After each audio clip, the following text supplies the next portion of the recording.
بچوں کے لیے لکھنے کا جو ایک تجربہ تھا آپ کی زندگی کا، وہ کیسا تجربہ تھا اور کیا آپ کا ایکسپیرینس رہا اس وقت؟ 100 شہروں میں ہمارے کلبس تھے، کہانی گھر تھے. ہم نے پہلی دفعہ یہ کیا کہ جو دادا دادی نانا نانی ان کو بلاتے تھے، ہر جگہ لازم کیا کہ ان کی تقریر نہیں کوئی کرے گا، وہ اپنی کہانی سنائیں گے. اسٹوری جو ٹیلنگ کو اور خاص طور پہ بڑوں کی احترام اور محبت کو ریوائیو کرنے کے لیے یہ سارا کیا تھا. اب سیکھنے سکھانے کا عمل جو ہے وہ صرف اسمارٹ فون رہ گیا. اس سے یہ جو چیلنج ہے اس سے ہم کیسے نمٹے؟ بچے کا ذہن بالکل سلیٹ کی طرح ہے، اس کو توجہ چاہیے، اس کو محبت چاہیے. اس وقت اس سماج کا سب سے بڑا مسئلہ کیا ہے؟ ہم اپنی میل بچوں کو ٹھیک سے پروان نہیں چڑھاتے.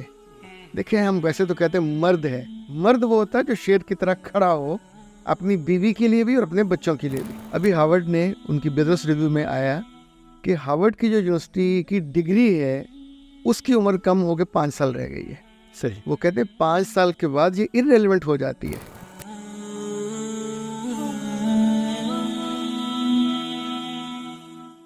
بسم اللہ الرحمن الرحیم. السلام علیکم ناظرین. آج کے پوڈ کاسٹ میں ہم نے اپنے اسٹوڈیوز میں دعوت دی ہے ایک ایسی شخصیت کو کہ ادبی حلقے اور خاص طور پر جو نوجوان یا کچھ وہ لوگ جو 30-40 سال کی ایج میں ہیں ان کو پھول میگزین کے اختر بھیا یاد ہوں گے. آپ بچوں کے رائٹر رہے، 13 سال تک پھول میگزین نوابت کے ایڈیٹر رہے، صحافت سے تعلق رہا اور اس کے بعد ایک لمبا کیریئر ہے ٹریننگ کا، لائف کوچنگ کا، پرسنل کونسلنگ کا اور بطور مصنف کتابیں لکھنے کا. آج ہم نے ان کو اپنے اسٹوڈیوز میں دعوت دی ہے. آپ کی ملاقات ان سے کرواتے ہیں اور جانتے ہیں ان کی زندگی کا سفر بھی اور ان کے وہ تجربات اور ان کے وہ مشاہدات جو انہوں نے انسانوں کے ساتھ ملاقاتوں میں اکٹھے کیے. السلام علیکم. وعلیکم السلام ورحمۃ اللہ. تو بھائی بہت شکریہ. یہ فارملی ہم آپ کو ویلکم کہتے ہیں، اس سے پہلے ویلکم کہہ چکے ہیں آپ کو کہ آپ جب اسٹوڈیو میں تشریف لائے تھے اور آپ نے میری طرف سے دوبارہ always welcome. Thank you very much. اچھا، آپ ماشاءاللہ پیغام ٹی وی کے ساتھ مجھے یاد ہے کہ آپ نے بچوں کا پروگرام بھی کیا، آپ نے ہماری حج ٹرانسمیشن کو بھی ہوسٹ کیا. اس کے علاوہ وقتاً فوقتاً ہم اپنے پروگراموں میں آپ کو زحمت دیتے رہتے ہیں بطور گیسٹ کے بھی اور مختلف ایکسپرٹ اوپینین کے لیے بھی. تو پیغام ٹی وی کے ساتھ ماشاءاللہ آپ کا تعلق بھی میرا خیال ہے کوئی 8-10 سال تو بالکل اتنا ہے آلموسٹ ہمیں آتے ہوئے. تو ہماری یہ تھی کہ ہم آپ کے ساتھ ایک پوڈ کاسٹ کرتے ہیں جس میں آپ کی پرسنل لائف کے بارے میں بھی اور آپ کی جو ایک پروفیشنل لائف ہے اور جو آپ کی زندگی کے تجربات ہے، مشاہدات ہیں، ان سے ہم سیکھیں. سب سے پہلے میں چاہوں گا کہ وہ جو بچوں کے لیے لکھنے کا جو ایک تجربہ تھا آپ کی زندگی کا کہ آپ نے بچوں کے میگزین کی ادارت سنبھالی اور اس کو پھر ایک بام عروج تک پہنچایا اور اس وقت یہ 1990 سے لے کے 2003 تک کا یہ جو 13 سال کا عرصہ ہے، اس کے اندر جو ہے وہ ہم نے دیکھا ہوا کہ ہم بھی اس وقت اسی ایج میں تھے جب ہم آپ کا پھول میگزین پڑھتے تھے اور وہ اس کے ساتھ ایک اٹیچمنٹ تھی. تو ذرا وہاں سے شروع کرتے ہیں، اس کے بعد پھر ہم آگے آتے ہیں. وہ کیسا تجربہ تھا اور کیا آپ کا ایکسپیرینس رہا اس وقت؟ ایک بہت ہی شاندار زمانہ تھا، یعنی لمبا 13 سال کا، یعنی یوں سمجھے جیسے آپ ایک وقت سے محبت کرتے ہیں، یہ وہ والا زمانہ تھا. اور اس کے بارے میں کہا یہ جاتا ہے کہ پہلے سال ہم نے دل جیتے اور پھر دوسرے سال ایوارڈ جیتے. پاکستان کے تقریباً سارے ایوارڈ، یونیسیف کے 5 دفعہ، جو دعویٰ اکیڈمی کے تھے، نیشنل بک کونسل کے تھے. اور سب سے بڑا یہ کہ اس وقت 29 رسالوں میں سے آپ ایسے کر کے اٹھیں اور ٹاپ پہ آ جائیں تو انفیکٹ یہ کوئی آسان نہیں ہوتا. ہاں نہیں کچھ.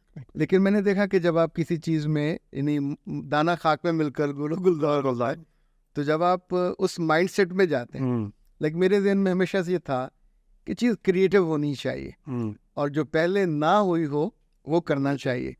تو ہم سے پہلے عام طور پہ نیلم شہزادے، ڈڈو شہزادے، مینڈک شہزادیوں کی کہانیاں ہوتی تھی. It was the first time جب ہم نے بالکل آج کی عہد کی جو ڈکشن تھی اس کو استعمال کرنا شروع کیا.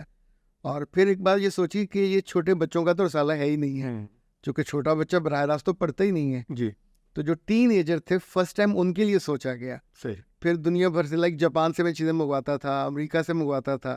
اس زمانے میں امارات میں باسم ہوتا تھا، 2 میگزین آتے تھے، ایک سعودی عرب سے. تو اس کو میں دیکھتا ضرور تھا، وہ عربی میں تھے کہ ان کے ہاں بچے کیا سوچتے ہیں. اس طور پر لوزیانہ سے میں نے میگزینز منگوائے، 8ویں 9ویں 10ویں میں جو کتابیں ان کو پڑھائی جاتی ہیں اس عمر کے بچوں کا. تو اس کا نتیجہ یہ ہوا کہ ہم نے یہاں بہترین چیزیں تخلیق بھی کی, لوگوں سے لکھوائی بھی.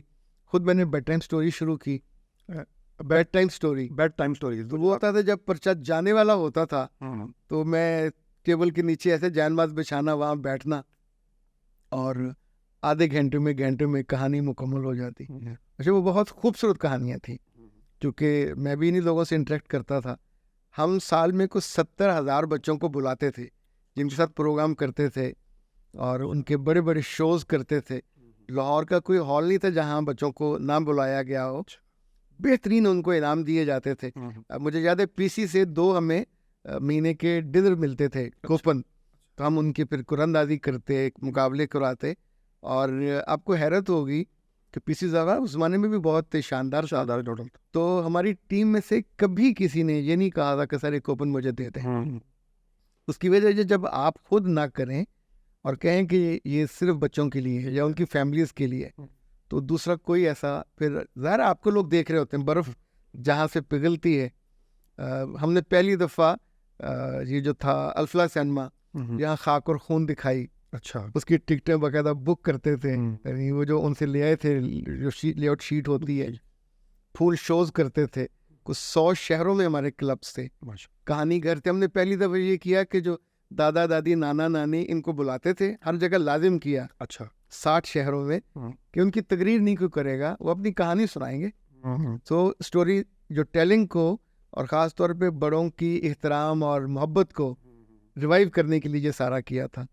ہم نے ایک اور تھا سوشل یعنی ویلفیئر, بچے خود پیسے جمع کرتے, پھر ہم کشمیر جاتے. اس زمانے مہاجرین بہت آ رہے تھے کشمیر سے, ایون تھر گیا, تھر میں قحط تھا. تو اس پوری ٹیم کو 300 لوگوں کی ہماری ٹیم بن گئی تھی. اچھا, ماشاء اللہ. ان میں سے بہت سارے والنٹیئرز تھے. صحیح. تو آپ کی پھول کی ٹیم کتنی تھی؟ ایک آپ تھے اور ہاں عملاً تو 3 لوگ تھے. اچھا, ایک سب ایڈیٹر تھا, ایک ڈیزائنر تھا, اور ایک آپ. ہاں جی. باقی ہم نوائے وقت سے وہ جو ان کے ہوتے تھے کاپوسٹ وغیرہ, وہ سارے نوائے وقت کے ہوتے تھے. صحیح. عملاً ہمارے یہ 3-4 تھے. اختر بھائی, یہ دیکھیے 2003 اور آج 2023, آپ اس وقت بھی بچوں کے لیے لکھتے رہے, بچوں کا کنٹینٹ, آپ بچوں کی نفسیات کو جانتے تھے, سب کچھ. آج کا بچہ کیا سوچ رہا ہے اور آج کا بچہ جو ہے وہ کس طریقے سے انٹریکٹ کرتا ہے, آپ کیا فرق محسوس کرتے ہیں اس 20 سالوں کے عرصے؟ اچھا, بہت مزے کی بات ہے کہ ہم اس پہ نہیں سوچتے, دنیا سوچتی ہے. جی. ابھی ہارورڈ نے ان کی بزنس ریویو میں آیا کہ ہارورڈ کی جو یونیورسٹی کی ڈگری ہے اس کی عمر کم ہو کے 5 سال رہ گئی ہے. صحیح. وہ کہتے ہیں 5 سال کے بعد یہ ارریلیونٹ ہو جاتی ہے. بالکل. یعنی اتنا تیز عہد ہے. تو جو ہمارا بچہ ہے یہ بھی 5 سال کے بعد بالکل بدل جاتا ہے. یعنی جو بچہ 90 میں تھا وہ 95 میں نہیں تھا. صحیح. وہ 2000 میں بھی بدل گیا. جو اب والا بچہ ہے یہ تو کسی کی سنتا ہی نہیں ہے, اس کی اورینٹیشن 0 ہے, میگزین سے اس کی اٹیچمنٹ نہ ہونے کے برابر ہے. اور پورے ملک میں پچھلے کم سے کم 10 سال سے واچ کر رہا ہوں کہ کوئی ایک رائٹر ہی بچوں کا ایسا مل جائے جو نیا ایمرج کیا ہو نا, جو آج کی زبان میں آج کی ڈکشن میں لکھ سکے. نہیں ہو پا رہا, چونکہ جیسے اشفاق صاحب کہتے ہوتے تھے کہ بیوہ کے آنسو اور یتیم کی آہیں یہ ہمیشہ کا موضوع نہیں ہو سکتا, وقت کے ساتھ موضوع بدل جاتے ہیں. مجھے یاد ہے ہمیں موقع ملا اس زمانے میں سوشل ویلفیئر کے ساتھ کام کرنے کا, تو پہلی دفعہ گورنمنٹ کر رہی تھی جو گھر سے بھاگے ہوئے بچے تھے ان کے لیے باقاعدہ سینٹرز بنائے جا رہے تھے. تو ہمیں ہر جگہ ایک ایک بندہ نامزد کرنے کا موقع ملا. اچھا, وہ جو کنٹریبیوشن تھی ان بچوں سے ملنا, ان کی سٹوریز جاننا, یہ بالکل ایک لائف چیز ہوتی تھی. ہر عہد کی چیلنجز اپنے اپنے ہوتے ہیں. لکھنے والا اگر ان کے ساتھ نہ ہو, لائک ہم نے طے کیا کہ اپنے بچوں کو کریٹیو بنانا ہے, تو ٹی وی کے سب پروڈیوسرز کو ہم باری باری بلاتے تھے. امجد صاحب کو بلایا, ان کو افتخار مجاز کو بلایا, ہم ان کے ساتھ ایک ڈرامہ جو فلم دیکھتے. پھر اس پہ آپ سوچیے دیور کڈس, تو وہ اس پہ تخلیقی اپنا تبصرہ کرتے. پھر وہ جو رائٹر یا پروڈیوسر وہ بتاتا کہ ہاں لائک پوسٹ مین, ہم نے, مجھے یاد ہے یہ ایک بہت ہی شاندار مووی تھی, اب بھی شاندار ہے. وہ ہم نے دیکھی کہ کیسے لوگ انسپائر ہوتے ہیں. ایک امریکہ ختم ہو گیا تھا, یعنی یہ اس زمانے کی کہانی تھی جب امریکہ ختم ہو گیا, وہاں جو لارڈز ہیں, وار لارڈز, انہوں نے قبضہ کر لیا. تو اس میں ایک آدمی نے پوسٹ مین کی یونیفارم پہن لی, اینڈ ہی واز بریو. اس کو دیکھا دیکھی وہ اسٹیٹس آپس میں جڑنے لگ گئیں, ٹیمیں بن گئیں. اچھا یہ جو وقت سے آگے کی چیز ہے یہ آپ کو رائٹر بناتی ہے. وقت سے پیچھے رہ جانا آپ رائٹر تھوڑی بنتے ہیں. آپ ویژولائز کرتے ہیں, آپ کی امیجنیشن جو ہوتی ہیں وہ لوگوں کو انسپائر کرتی ہیں. ابھی امریکہ میں ایک سیریز ہے جسے کہتے ہیں جو چکن سوپ فار سول. اب اس پہ 14 کتابیں ہیں, میں اپنی بیٹیوں کے لیے لے کے آیا. اتنی شاندار, اتنی عمدہ ان کی ٹیچرز نے کہ کیسے اپنے بچوں کا مائنڈ سیٹ بدلنا ہے, کیسے ان کو گرو کرنا ہے, ایون کیسے ان کو اللہ سے جوڑنا ہے. یعنی اس میں ایسی سی, اس میں ایک کہانی ٹیچر نے لکھی اپنے کلاس کے بچوں کو سکھانے کے لیے کہ ایک بچے نے آ کے کہا, ہی واز 6 year old, کہ mama I am not going to school today, I have a plan to meet God today. تو ماں نے ہنستے ہوا اوکے میرا بھی سلام کہنا. تو وہ گیا, ڈھونڈتا چلتا رہا, جب تھک گیا تو ایک درخت کے نیچے بیٹھا. تو اس نے اپنا کھانا کھولا, جب پہلا لقمہ لیا تو اسے یاد آیا کہ میری ماں نے اور ٹیچر نے یہ کہا تھا کہ جب بھی کھانا کھاؤ تو اکیلے نہیں کھانا, کسی کو آس پاس دیکھو. اس نے دیکھا تو ایک بوڑھی عورت, اس کے چہرے پہ اتنی جھریاں تھیں کہ اس سے زیادہ ہو نہیں سکتی تھی. وہاں سے اٹھا, اس کے قریب گیا تو اس نے لقمہ اس کے منہ میں ڈال دیا. گہرے سانولے رنگ کی وہ عورت تھی. اس نے وہ لقمہ کھایا اور اس کے چہرے پہ جو اسمائل آئی, پھر اس نے ایک لقمہ خود کھایا, ایک اس کو کھلایا. تو کتنا اس کا ہوگا لنچ, 2 سلائس ہوں گے. تو دین ہی کیم بیک. تو ماں نے پوچھا how was the day, did you meet God? اس نے کہا یس ماما, میں آج رب سے ملا. تو اس نے کہا کیسا تھا؟ اس نے کہا مسکراتا بہت اچھا تھا, میری توقع سے تھوڑا برا تھا. اچھا ایٹ دا سیم ٹائم وہ عورت اپنی بیٹی کو بتا رہی تھی کہ تمہیں پتا میں 3 دن سے بھوکی تھی, میں نے سب کچھ اللہ کی راہ میں دے دیا تھا, اور میں نے سوچا تھا گاڈ خود آئے گا, میرے منہ میں لقمہ ڈالے گا تو کھاؤں گی, ورنہ کھانا بھوکی مر جاؤں گی. تو بیٹی نے پوچھا ماما ہاؤ واز گاڈ؟ اس نے کہا بہت کیوٹ, بہت شاندار, پر میری توقع سے چھوٹا, ینگ وہ رول میں آیا. اب یہ جو سکھانا ہے, سکھانے والے کے ذہن میں ہے نا آئیڈیا. ٹیچر نے اس بچے کے اندر محبت ڈالی کہ اللہ کو ڈھونڈنا چاہیے, ملنا چاہیے. ہمارے یہاں اس طرح کی کہانیاں نہیں لکھی جاتی, جس کے نتیجے میں وہ فکری طور پہ بھی ہم کو مات دے جاتے ہیں. ان کی کہانیوں میں ان کا مذہب ہے. ہر کہانی میں چونکہ اپنے بچوں سے کہتا ہوں مجھے پڑھ کے اس کی تلخیص مجھے نا آپ کی بات سے ایک بات میں اس میں ایڈ کرنا چاہتا ہوں. آپ کی بات جب سن رہا تھا مجھے یہ بات آ رہی تھی کہ یہ بات اب جو آپ نے کہی نا کہ وہ اپنا مذہب سکھاتے ہیں. بیسیکلی وہ تو ان کے ہاں گاڈ مطلب ہیومینٹی ہے, انسانیت کو وہ یعنی وہ ریپرزینٹ کرتے ہیں کہ انسان جو ہوتا ہے اس کی خدمت کرنا ہی خدا کو پا لینا ہے اور خدا کو حاصل کر لینا. وہ آف کورس یہ ان کی اپنی فلاسفی ہے اور اپنی انڈرسٹینڈنگ. اچھا جو اصل خدا ہے وہ اپنی جگہ پہ ایگزسٹ کرتا ہے ان کے ہاں بھی, یعنی ہیومینٹی الگ ہے. ویسے تو ان کے ہاں وقت کو بھی خدا کہتے ہیں, لیکن it's not like that God کہ جو دنیا کو بنانے والا اور اس کا ہے کریٹر ہے. یعنی جیسے ٹائم کو وہاں اتنی زیادہ امپورٹنس ہے کہ اٹس لائک اے گاڈ, یہ لفظ استعمال کرتے ہیں. لیکن یہ کہانی اصلی رب کے بارے میں تھی. ہاں جی. اچھا اس میں یہ جو آپ یہ تو بتا دیا کہ یہ جو آج کا بچہ ہے یہ بہت آگے ہے اور بہت کچھ اس سے آگے سوچ رہا ہے. اچھا آج ہمارا بھی یہ بہت بڑا چیلنج ہے اور ہر والدین ہم سے یہ بات کرتے ہیں کہ ہم اپنے بچوں کو کیا دکھائیں, یا وہ جو ان کی امیجنیشن کو کیسے, یا ان کی تربیت کیسے کریں, یا ان کو جو ہے ان کو اخلاقیات کیسے سکھائیں, ان کو آداب کیسے سکھائیں.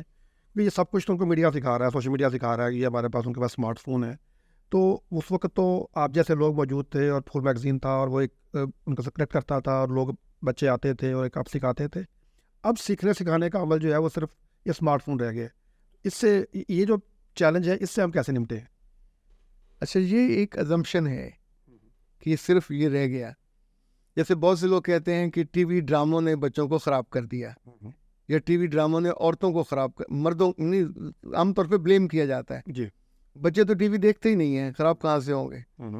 جو مرد ہیں وہ ٹی وی دیکھتے ہی نہیں ہیں, مردوں کو دیکھنے کو اور بہت سی چیزیں. صحیح.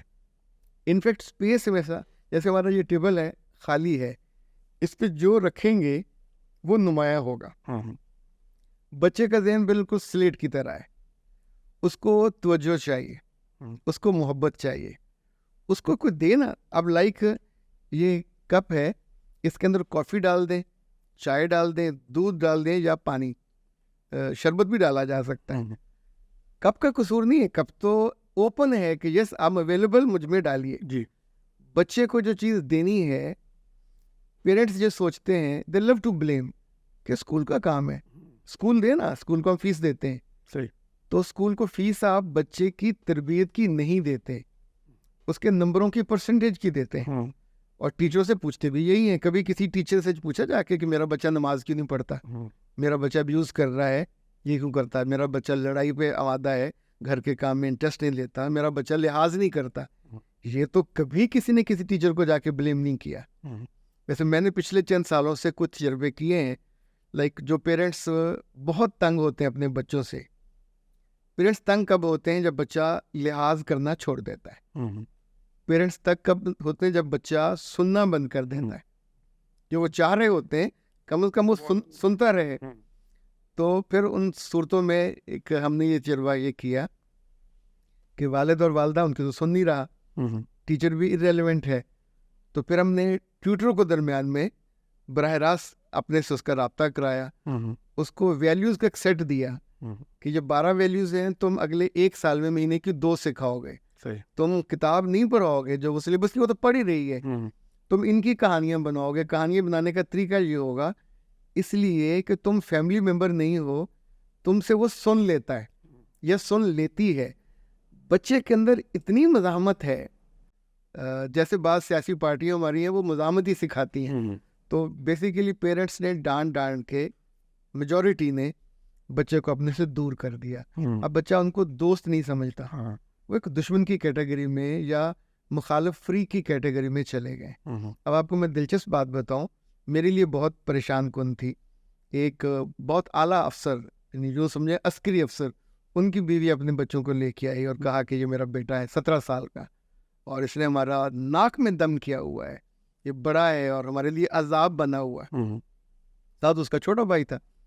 اچھا لکیلی ان دونوں ہماری ٹریننگ چل رہی تھی 3 روز کی, تو وہ 3 بہن بھائی تھے, تینوں میرے ساتھ شریک رہے. وہ بچہ جو سب سے زیادہ پرابلم چائلڈ تھا اس نے ہر کمپٹیشن ون کیا. اچھا, تو تیسرے دن اس کو میں نے اپنے ساتھ اپنے آفس بٹھایا اور پوچھا میرے بچے پرابلم کیا ہے, تمہاری اماں ابا کیوں اتنے نالاں ہیں؟ فخر صاحب یہ ویپٹ بٹرلی, آنسوؤں سے وہ رویا.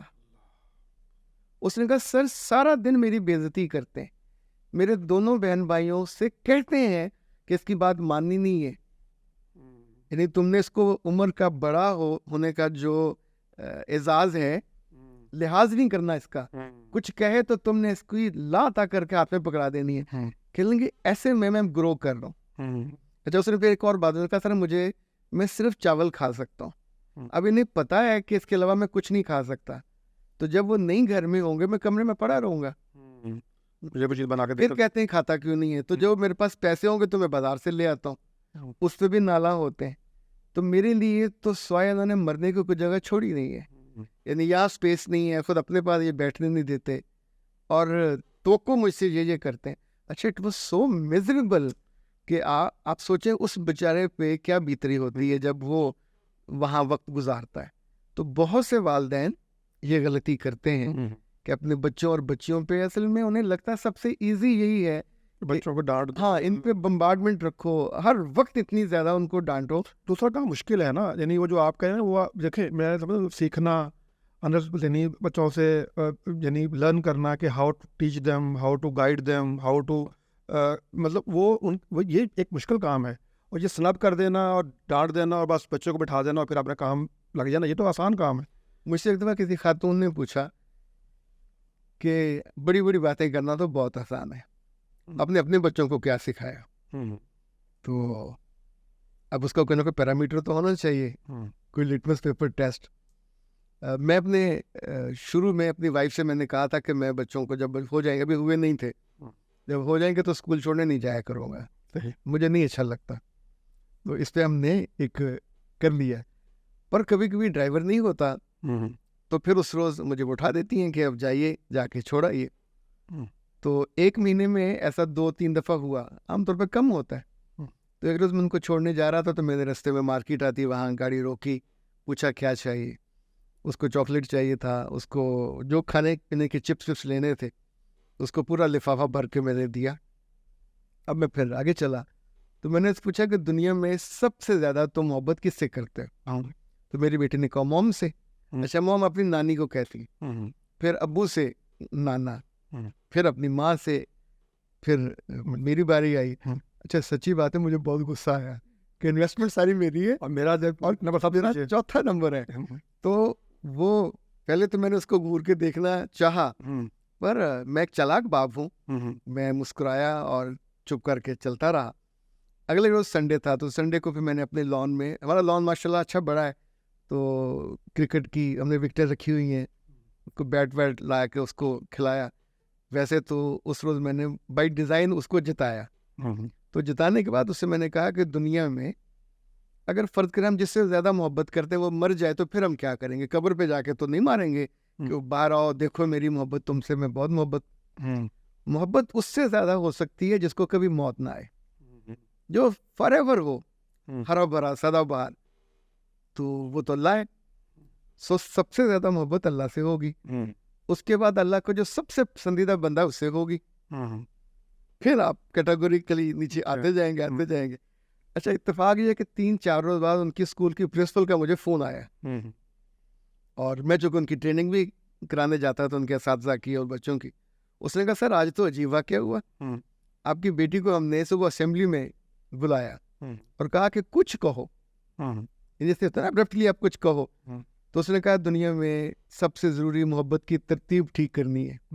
سب سے پہلے اللہ سے محبت کرنی چاہیے، پھر رسول سے، پھر آدم سے، پھر ابراہیم سے. 5 نے پیغمبروں کا نام لینے کے بعد کہا، پھر اپنی نانا سے، پھر نانی سے، پھر اماں سے، پھر ابو سے.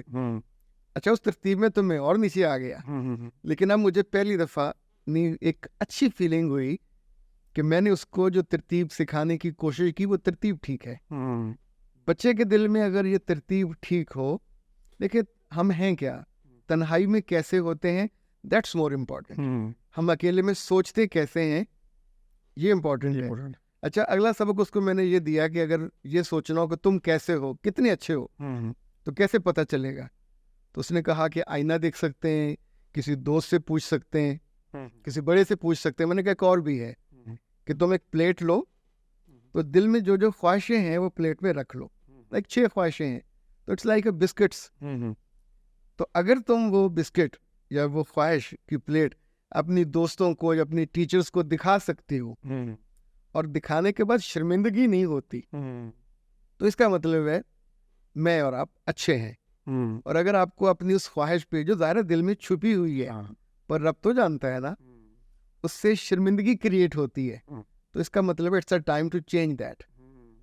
اچھا یہ جو لٹمس پیپر ہے یہ بچے کو سکھانا چاہیے کہ اپنے بچہ کل امریکہ چلا جائے، برطانیہ چلا جائے، یوکرائن چلا جائے، وہاں جا کے تو آپ ساتھ نہیں ہوں گے. وہاں تو کے پاس کوئی پیرامیٹر ہو نا کہ اکیلے میں کیا ہے جو اس کو ٹھیک رکھیں، نہ پرکھ سکے. ہاں جی ہمارے ایک دوست ہے، وہ اس وقت سعودی عربیہ میں ہے، ان کی بہت بڑی کمپنی ہے جو میٹر بناتی ہے، اس کے سربراہ ہے پچھلے کوئی 20 سالوں سے.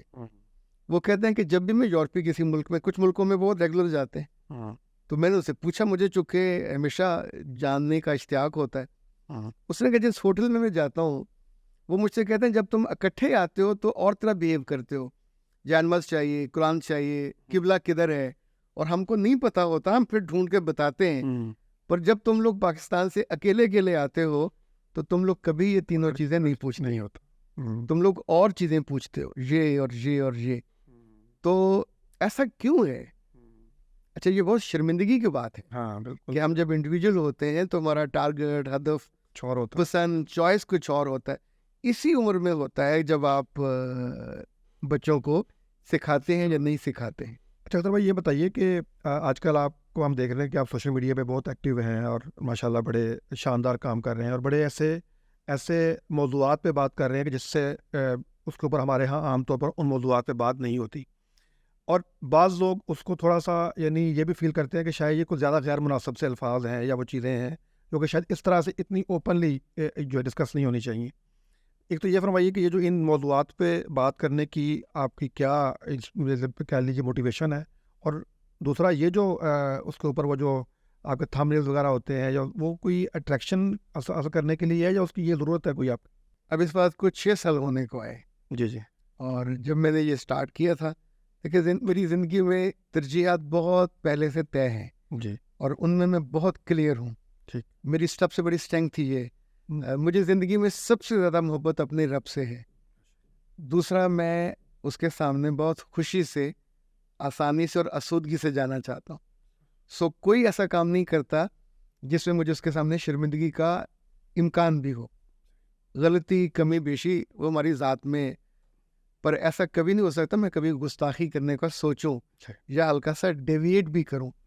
پر ہمارا مائنڈ سیٹ ایسا ہے, بہت سالوں سے ہم نے قوم کو دیکھا ہے, اور میں جس کمیونٹی میں رہا اتنے سال, اب بھی میں ظاہر جرنلزم کا حصہ ہوں, جی وہاں کبھی بھی ہم روٹس میں نہیں جاتے. یعنی ہم اوپر سے دیکھتے ہیں اور فوراً رائے قائم کرتے ہیں, اور رائے ہمیشہ بری ہوتی ہے. دوسرا, جیسے ہم جو دولت مند ہو جائے ہم اس کو برا سمجھتے ہیں, ضرور کچھ نہ کچھ چکر ہوگا. یعنی دنیا مثالیں دے دے کے مر جاتی ہے کہ یہ پہلے ریڑھی لگاتا تھا, یہ پہلے ایک دکان تھی, اب یہ اتنا کروڑ. اچھا, وہ اس کو سر آنکھوں پہ بٹھائیں گے, ان کو ٹیڈ ٹاکس میں بلا کے ان سے سنیں گے, اسٹوری سنتے ہیں ان. ہارورڈ والے سلیبس چھوڑ کے ان کی لائف سٹوری سنیں گے. ہم الٹا کرتے ہیں.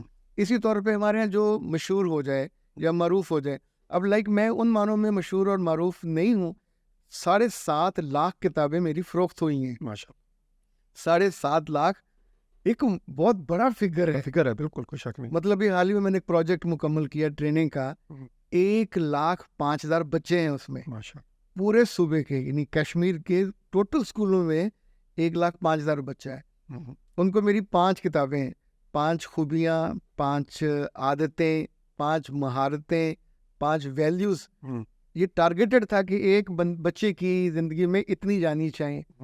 ایک ایک چیز لکھتے ہوئے جو میرا ٹارگیٹ یہ تھا, ظاہر اس کی زندگی تو بدلے گی, پر میرے رب کے ہاں میری کیٹیگری میں ٹک ہوتی جائے. یس, ہی کنٹریبیوٹیڈ. میں بہت کلیئر ہوں کہ جب میں مروں گا تو کچھ لوگوں کے صرف آس پاس والے لوگ روتے ہیں, پر جن کی زندگی کو آپ نے سنوارا ہوتا ہے, جن کی زندگی میں آپ نے خوشبو, جن کی زندگی میں دکھوں کو کم کیا ہوتا ہے, وہ آپ کو اور طرح سے جانتے ہیں. اشفاق صاحب کو گئے ہوئے 2007 کی بات ہے, اتنے سال, پر ابھی تک ہم ان کو بھولے نہیں ہیں. عام طور پہ 10-12 سال اچھے لوگوں کو ایسے نکل جاتے ہیں, پھر 10-12 سال ان کی کتابیں نکال دیتی ہیں, اور پھر کچھ ایسے لوگ جن کی زندگی میں آپ نے کنٹریبیوٹ کیا پرسنلی, وہ آپ کو یاد رکھ. اچھا, میں لکی ہوں کہ اس وقت 4-4.5 لاکھ لوگ سے واسطہ پڑتا ہے. اب ان کی زندگی وہ ہے جو انہوں نے بیتی ہے, میں نے نہیں بیتی. ان کے مسائل جب مجھ تک آئے اور میں نے ان کو اپنے طور پہ سوچتا ہوں کہ کیسے ان کی زندگی سے دکھ کم ہو, ناشکری کم ہو, بے وفائی کم ہو, جو وہ ساری چیزیں جو ہم کو ناپسند ہیں دے آر دیئر. یعنی دیکھیں, کہیں آگ لگے گی تو سلگن تھی تو آگ لگتی ہے, شعلہ ایسے ایک دم سے نہیں بھڑکتا. ہماری زندگی میں برائی بہت بڑی ہے, رشتوں کی خرابی بہت زیادہ ہوئی ہے, عدم احترام ہے, عدم مساوات ہے, محبت کی کمی ہے, الفت کی, عزت کی, ان سب چیزوں میں کمی آئی ہے. تو یہ چیزیں لوگوں کے سوالات میں ریفلیکٹ ہوتی ہیں. میرے پاس وہ پرسنل کاؤنسلنگ کے لیے آئے, ہم ان کی کپل کاؤنسلنگ بھی کرتے ہیں. صحیح. اچھا, وہ گناہ جو اب ہیں پہلے نہیں ہوتے تھے, اب ان کو ہینڈل کرنے کے لیے آپ ڈنڈا لے کے ان کو ہینڈل نہیں کر سکتے. زندگی انسانی پوری تاریخ میں قانون سے زندگی نہیں سنورتی, سزاؤں سے انسان درست نہیں ہوتے. کب ہوتے ہیں؟ جب آپ ان کے دل سے بات کرتے ہیں, اخلاقیات سے بات کرتے ہیں. اچھا, جو سوشل میڈیا کا ہے پورا پلیٹ فارم, اس پہ جب بھی ہماری ٹیم نے دیکھا کہ اگر ہم کہیں کہ اللہ نے کہ رسول صلی اللہ علیہ وسلم نے جو 5 باتیں فرمائی, لٹرلی ہمارا دل دکھ سے بھر جاتا ہے اگلی شام کو جب دیکھتے ہیں کہ وہ سارے جو ڈنڈے لے کے وہ کرتے ہیں, انہوں نے اس کو کھول کے دیکھا بھی نہیں ہوتا. پچھلے دنوں میں کلپ دیکھ رہا تھا تو کسی نے دوسرے کو کہا کہ تم کمر بہت لچکا کے چلتے ہو. اس نے کہا تمہارا دماغ خراب ہے, تم ہر وقت میری کمر کیوں دیکھتے رہتے ہو. یعنی ہم عام طور پہ مکھی بن کے, مجھے یاد ہے اشفاق صاحب کے پاس ایک لڑکی نے کہا, ہم بیٹھے ہوئے تھے, ان کا خان صاحب بڑی ریسرچ ہوئی ہے کہ مکھی کی 16 آنکھیں. تو انہوں نے اردو میں ایک پنجابی پر تڑکا لگا کہتے فٹ کٹائی, یعنی 16 اکھاں پھر بھی جا کے گندگی تے بہندی ہیں. ہمیں پتہ نہیں کیا مسئلہ ہے, ہم اس چیز کو نہیں جا کے دیکھتے کہ یہ کس بارے میں ہے, کیا کہا گیا ہے, کیا کنٹینٹ کیا, اندر بات کیا, سمجھایا کیا گیا ہے. تو تو اگر آپ آج کی زبان میں یا جس کا جو مسئلہ ہے اس پہ بارے میں بات کر، ممکن ہے آپ کی اردو اس سے بہت اچھی ہو، آپ اس کے لفظ بہتر متبادل سوچ سکتے ہو. جو ہمارے ایڈیٹرز ہیں، اب ان کو ہر لمحہ میں نہ تو کہہ سکتا ہوں نہ مجھے کہنا چاہیے، ہر بندے کا اپنا اپنا کام ہے. جی. تو بعض دفعہ کچھ لفظوں پہ مجھے بھی اعتراض ہوتا ہے، ایسا نہیں ہے کہ نہیں ہوتا. تو کچھ تو ہم نے بعد میں بدل بھی دیے، لیکن شاید کچھ ایسے چلے جاتے ہیں. ہاں لیکن یہ چونکہ جیسا سوال ہوتا ہے اسی کے لحاظ سے. اچھا یہ فرمائیے کہ یہ آپ ماشاء اللہ اتنے لوگوں جیسے کہ آپ بتائے گا 4.5 لاکھ لوگ آپ کے ساتھ لنکڈ ہیں اور آپ سے پوچھتے ہیں، آپ سے رابطے میں رہتے ہیں. اس وقت اس سماج کا سب سے بڑا مسئلہ کیا ہے یا بڑے بڑے مسئلے کیا ہیں؟ سب سے بڑا مسئلہ جو مجھے لگتا ہے وہ اور ہے، جو لوگوں کو لگتا ہے وہ اور ہے. جی. لائک مجھے لگتا ہے کہ اللہ سے دوری سب سے بڑا مسئلہ ہے. یعنی ہماری جو اسٹرینتھ تھی وہ نہیں رہی. نتیجتاً ہم پھر جگہ جگہ کنڈیاں لگاتے ہیں اور وہ کنڈی محبت کے نام پہ ہوتی ہے. اصل محبت سے محروم ہے. چھوٹی چھوٹی جھوٹی محبتوں کے چکر میں زندگی بالکل ضائع ہو جاتی ہے اور اس کے بعد پھر اس کو بیٹھ کے روتے ہیں. اجتماعی طور پہ بھی روتے ہیں، اکیلے کے بھی روتے ہیں.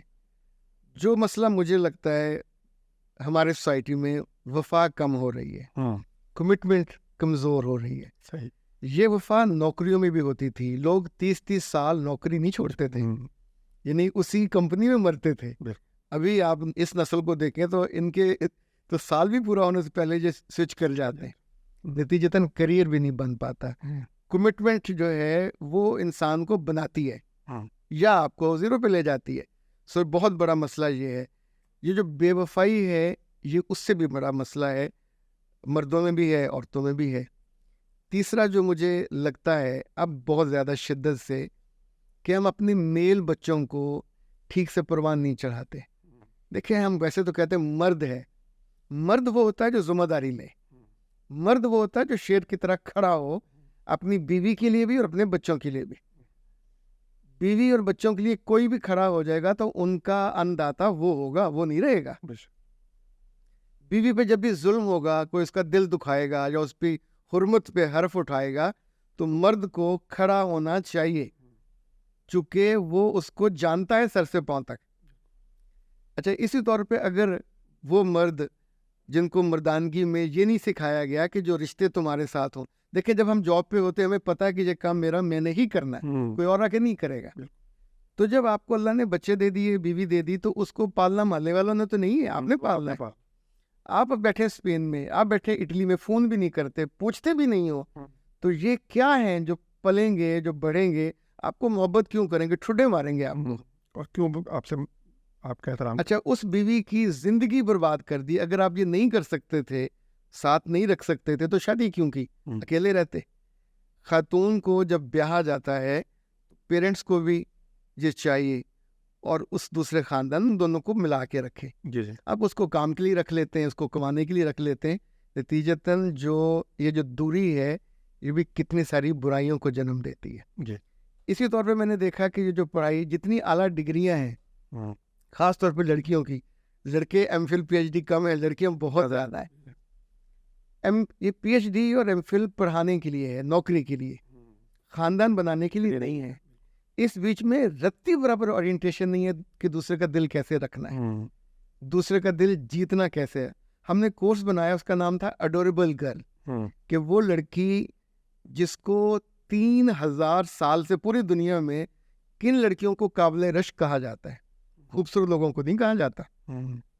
اچھا کھانے پکانے والیوں کو کک کہتے ہیں، قابل رشک نہیں کہا جاتا. سارے 21 خوبیاں ہیں. یہ مصر میں بھی تھیں، شام میں بھی تھیں، یونان میں بھی تھیں، امریکہ میں بھی ہیں. کیا خیال ہے وہاں بے وفاؤں کو اور بد کرداروں کو لوگ آئیڈلائز کرتے ہیں؟ کسی ملک میں، ایون انڈیا میں بھی خوبصورت لڑکیاں جتنی بے وفا ہوتی ہیں ان کو لوگ آئیڈلائز نہیں کرتے، ان کو کسی اور کیٹیگری میں رکھتے ہیں. تو پاکستان میں اور مسلم خواتین کی تو سب سے بڑی شان یہ تھی کہ یہ سنگل مرد، سنگل مین، جیسے اب جو چین کی عورتوں کو یا جاپانیوں کو کہا جاتا ہے کہ وہ وفا کرتی ہیں. اچھا اس پڑھائی میں وفا نہیں ہے، اس پڑھائی میں ہٹ اینڈ ٹرائل ہے.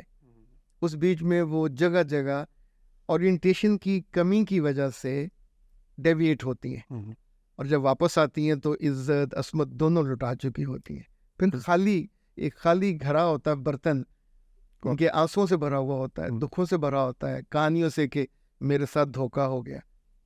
اتنی عقل جو بنیادی عقل ہے وہ تو اورینٹیشن میں سکھانی چاہیے نا. لائک ہم یونیورسٹی میں جب بچہ آتا ہے اسے بتاتے ہیں کہ یہ تمہیں ٹیچر پڑھائے گا, یہ کمرہ ہے, یہ کوریڈور ہے, یہ واش روم ہے. جو یونیورسٹی جانے والی بچی ہے یا کالج جانے والی, ہم کیوں نہیں اس کو بتاتے کہ تمہیں تمہاری تعریف کرنے والے ملیں گے پر دے وڈ بی چیٹرز. تمہارا ہر کوئی بھائی نہیں بن سکتا. وہاں یہ آغاز بھائی بننے سے ہوتا ہے, اور اس کے بعد آپ ہولے ہولے یہ جو کان ہیں آپ کو تعریف سنتے سنتے کہیں بہا کے لے جاتے ہیں. تو یہ اتنا بڑا مسئلہ ہے پوری جنریشن کا, جس پہ اگر ہم نہ رکے اور ہم نے اس کو جو سمجھیں کہ ایڈریس نہ کیا تو آنے والے برسوں میں بہت ہی خوفناک صورتحال دیکھ رہا ہوں. اللہ تعالیٰ ہماری حفاظت فرمائے, ہمارے بچوں کی حفاظت فرمائے, اور ہماری جو ابھی نسل ہے اس کی حفاظت فرمائے. اختر بھائی, آپ سے ابھی بہت ساری باتیں کرنی تھیں اور کرنی ہیں, لیکن ہمارے پروگرام کا وقت جو ہے وہ تقریباً ختم ہو رہا ہے اور محدود ہے. ہمارے پروڈیوسر صاحب ہمیں بتا رہے ہیں کہ ہم اس کو تھوڑا وائنڈ اپ کریں, تو اس کے اوپر ہم چاہ رہے ہیں کہ ایک نشست ساتھ اور بھی رکھی جائے. ناظرین, ہمارے ساتھ موجود تھے آج اختر عباس صاحب. ان کی زندگی کے تجربات بہت ریچ ہیں اور وہ لوگوں سے براہ راست بات کرتے ہیں. لوگ ان سے براہ راست اپنی باتیں شیئر کرتے ہیں, اپنے دکھ شیئر کرتے ہیں, اپنی خوشیاں شیئر کرتے ہیں, اور بڑا ہی ان کے پاس ایک اوور ویلمنگ ایکسپیرینس ہے انسانوں کے ساتھ, انسانوں کے رویوں کا, انسانوں کے اخلاقیات کا, ان کی معاشرت کا, ان کے رہن سہن کا. تو ہم چاہیں گے کہ ان شاء اللہ تعالیٰ آئندہ بھی ان سے وقت لے کے اس موضوع پہ ان سے بات کریں. آج بھی بڑی ماشاء اللہ انہوں نے بڑی کمپریہنسو بات کی ہے. اس کے ساتھ ہی ہمارے آج کے پروگرام کا ختم ہوا چاہتا ہے. اجازت دیجیے, اللہ حافظ.